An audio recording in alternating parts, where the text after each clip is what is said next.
A Florida sheriff's deputy, a mother of two, is found dead, and a key piece of evidence points the finger at her husband, a former sheriff's deputy himself. I'm going to talk with Police Sergeant Kyle Shoberg about the bizarre and tragic details of this new case. Welcome to Sidebar, presented by Law&Crime. I'm Jesse Weber. All right, let's head over to Orange County, Florida, where investigators responded to a 911 call from former Sheriff's Deputy Anthony Shea, claiming that he had discovered his wife, Lieutenant Ellie Shea, dead in a pool of blood in the couple's bedroom. Now, the investigation eventually led police to arrest, of all people, Shea himself. Yes, he was later charged with murdering his own wife.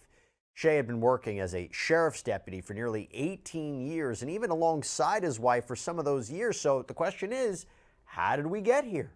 Well, before we get to this incident, we have to first talk a little bit about a major incident or a major key event that occurred in the months leading up to this murder. You see, in August, Anthony Shea's nearly 18-year career at the Orange County Sheriff's Office ended with his resignation.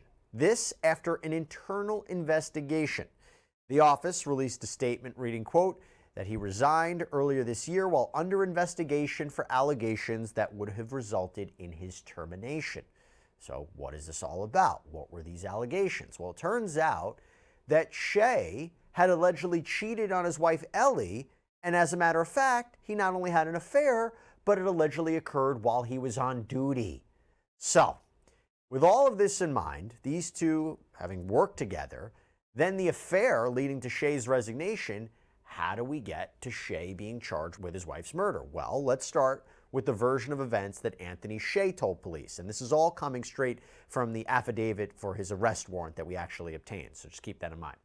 Now, it says the night before Ellie Shea was killed, Anthony told detectives that she was becoming increasingly depressed over the internal investigation that he was facing, telling police, "We had a bad night last night, arguing about my affair."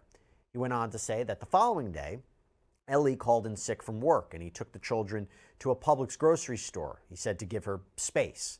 Text messages sent from Ellie's phone actually corroborate this, because in the affidavit, there is a text message exchange dated October 14th where a message is sent from Ellie's phone to her boss, and it reads, "Good morning, Cap. I think I have food poisoning because I'm unable to hold anything down.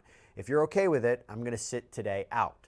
About 20 minutes later, her boss replies with, "Absolutely, I hope you feel better." This is a really, really sad case, but it's also an important one. It's an important one to cover. And look, we're able to do this. We're able to break down and analyze these stories for you because we have amazing support from our sponsors. And I want to just call out one of our great partners right now real quick, Upside. So Upside is a free app that helps you get cash back when you buy gas, groceries, food. This is real cash back. It's money that appears in your Upside app that can then transfer straight into your bank account. I'll give you an example. Look here. I used Upside to find a gas station. I claimed an offer, pay with my credit card at the pump, follow the steps on the app, and I got cash back. It is so simple to use, and you can use Upside at all different kinds of places, restaurants, convenience stores. So to find out how much you could earn, click the link in the description to download Upside or scan the QR code on screen and use our promo code SIDEBAR, and you'll get an extra 25 cents back on every gallon on your first tank of gas. Hope you can check it out.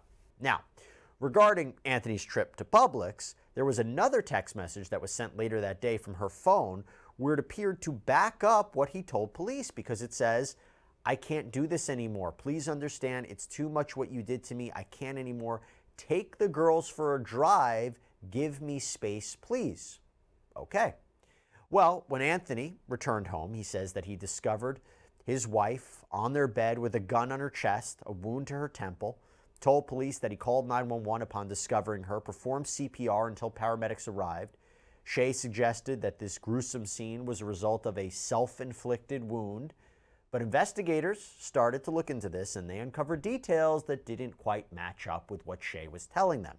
You see, the first thing that raised their suspicions had to do with Shea's cooperation with the investigation, because he initially gave permission for a full search only to seemingly change his mind hours later. This was confirmed in the affidavit. Then a review of body-worn camera footage was conducted, and the officer made a very interesting observation of Shea's conduct, saying Anthony Shea attempts to control the crime scene and direct deputies to evidence which will confirm his alibi. So after reviewing cell phone records and the body cam, homicide detectives began to suspect that Shea might have actually killed his wife, Ellie, and that he was attempting to cover this up. But what specifically led them to this conclusion? Well, this is where a crucial piece of evidence comes in. Somehow, according to the affidavit, the audio recorder was switched on accidentally, and it stayed recording for almost an entire hour. So what did it capture? This is what officers took note of in the affidavit. A gunshot is not heard on the captured audio. There is no evidence to suggest that Ellie Shea was alive during the recording. The audio recorded message captures Anthony Shea returning to the bedroom and remaining in the room for approximately 50 seconds prior to notifying 911. Anthony Shea does not immediately provide medical aid. The 911 call is captured on the audio recorded message. Anthony Shea does not become emotional or react to the condition of Ellie Shea until the 911 call is answered by the 911 dispatcher. So it's interesting to note that the recording didn't pick up that he expressed any kind of emotion at what he alleged was a horrific scene, finding his wife dead in a pool of blood. Sure, everybody reacts differently, but you could see how that could be problematic for him.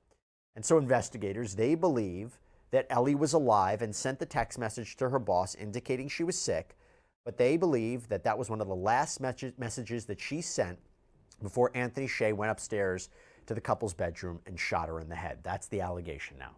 So Anthony Shea, he was arrested just days later. He was charged with first-degree murder. And there's actually even more to this, because as more court documents were obtained by local affiliate WFTV, they suggest that the marriage between Ellie and Anthony, it had turned tumultuous long before she even discovered this affair. Documents they obtained show that Ellie, who went by the name Nancy in the filings, begged a judge to get her away from her husband, even filing documents alleging that there was violence in the couple's home. And now you fast forward to the present day where Anthony's sitting behind bars accused of his wife's murder. What a story. So to help me break this down and the details of what is truly a disturbing and heartbreaking case, I want to bring in California Police Sergeant Kyle Shoberg. Kyle, thanks so much for coming on. It's good to see you. I don't even know where to begin in all this. First, talk to me about the internal investigation reportedly about an affair. What do you take away from that? Does that happen a lot? An affair on duty, nonetheless? Well, I don't want to say it happens a lot, but it most certainly happens. And if you have an officer that's having an affair while on duty during the course of his employment, then yeah, I mean, they're going to place him on an administrative leave. They're going to look into it, do a bunch of interviews, and it's obviously misappropriation of money by the city that he's being paid. He's having an affair on duty. It's all bad. And generally speaking, if they can prove that that's what he was doing, then usually it leads to termination. And in this case, it seems like he quit in lieu of being fired. And so now we have that component of the story, and then we move into this killing. What do you make of his initial story that he told police? And remember, he is innocent until proven guilty, but that initial story, as I was laying it out, certain parts seem to be backed up by the text messages. Others, maybe not so much.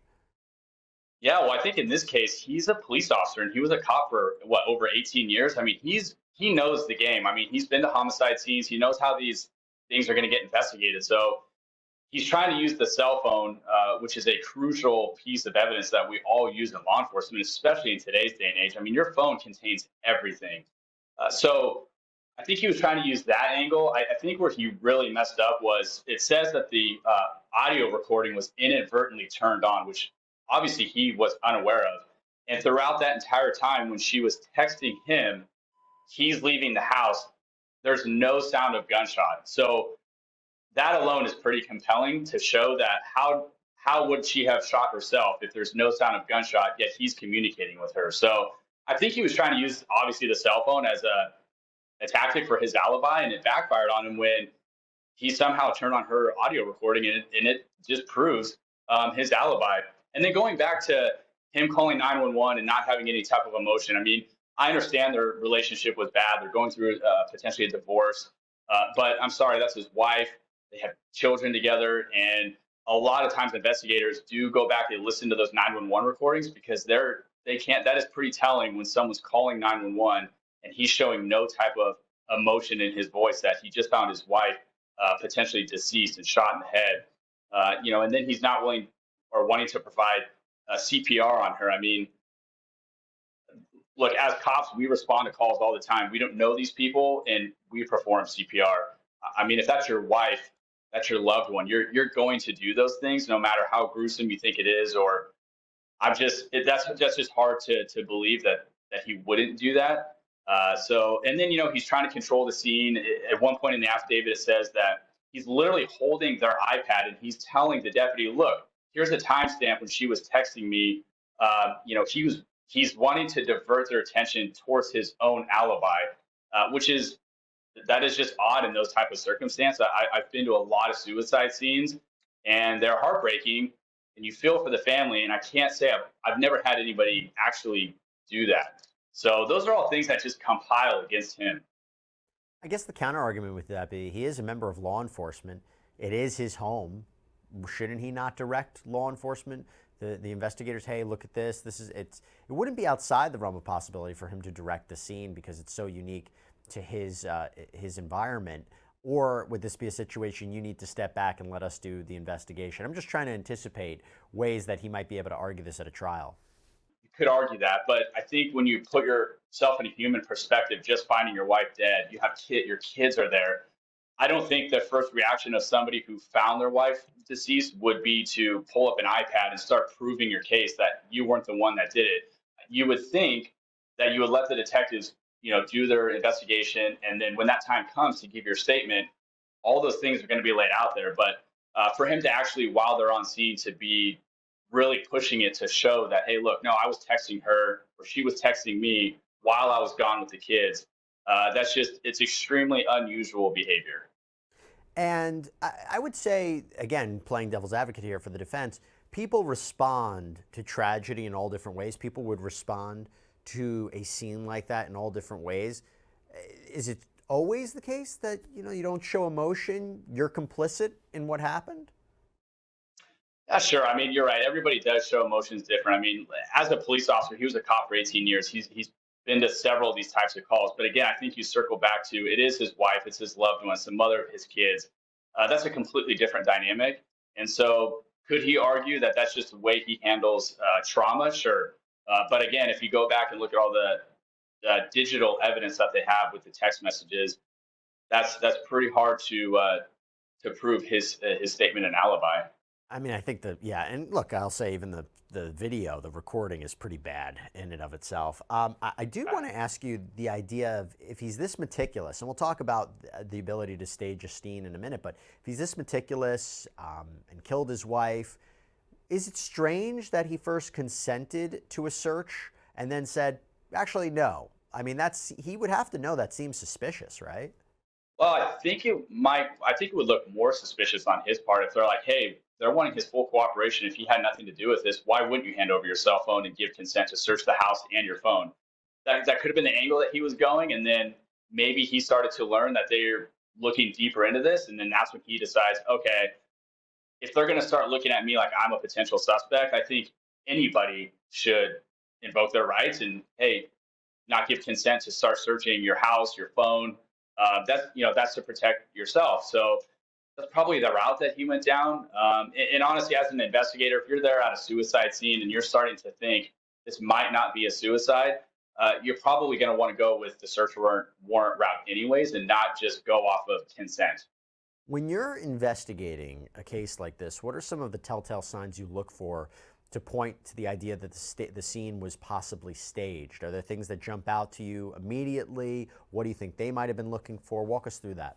Yeah, so when you go to these suicide calls, I mean, they're very interesting, and you don't ever want to go to a suicide and just assume that it was a suicide, right? I think some of the things that you look for are, okay, this is a husband and wife in a relationship.